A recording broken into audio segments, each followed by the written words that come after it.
प्रिय श्रद्धालु, जय श्री कृष्ण, जय श्री राम, जय श्री राधे राधे, जय श्री महाकाल। इस प्रवचन में आपको श्रवण कराएंगे बटुक पूजा की कथा। प्राचीन काल में दधीच नाम के एक महान ऋषि हुए हैं। वे बहुत ही धर्मात्मा, वेदों के ज्ञाता तथा शिव जी के भक्त थे। उनके एक पुत्र हुआ, उसका नाम उन्होंने सुदर्शन रखा। वह भी अपने पिता दधीच की तरह ही सर्वगुण संपन्न था, परंतु उसकी पत्नी, जिसका नाम टुकुला था, उच्च कुल से संबंधित नहीं थी। टुकुला ने अपने पति को अपने अधीन कर लिया था। उसके 4 पुत्र उत्पन्न हुए।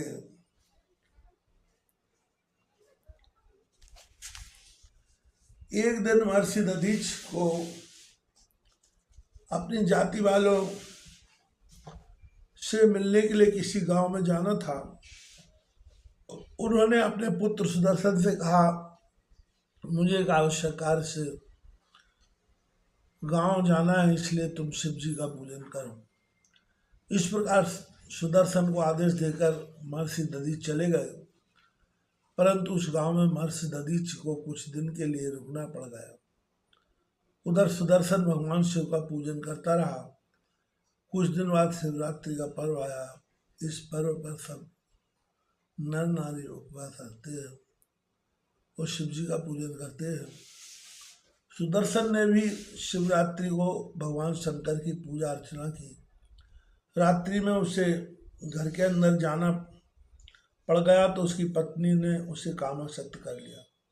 वह पत्नी के साथ काम कीड़ा करने लगा और उसके बाद बिना शुद्धि के ही पुनः शिव पूजन में तल्लीन हो गया। अंतर्यामी भगवान शिव जी ने यह देखकर उसे श्राप दे दिया, आज शिवरात्रि के पर्व पर भी तू स्त्री के साथ काम कीड़ा करके पुनः शुद्ध हुए मेरी पूजा करने लगा है। इस कारण तू मूर्ख बन जा। इस श्राप से वह जड़ की तरह पागल होकर घूमने लगा। कुछ समय पश्चात जब महर्षि दधीच लौट कर घर आए तो सब कुछ देखकर दुखित होकर बोले, अरे तूने अपना ही नहीं अपितु सारे कुल का सर्वनाश कर डाला, अब क्या करना चाहिए। उन्होंने जगदम्बा पार्वती जी की उपासना प्रारंभ कर दी।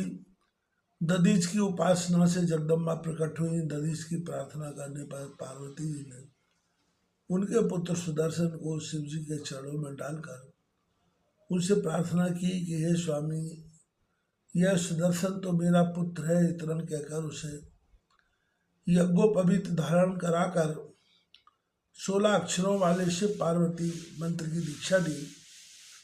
तब भगवती पार्वती की कृपा से सुदर्शन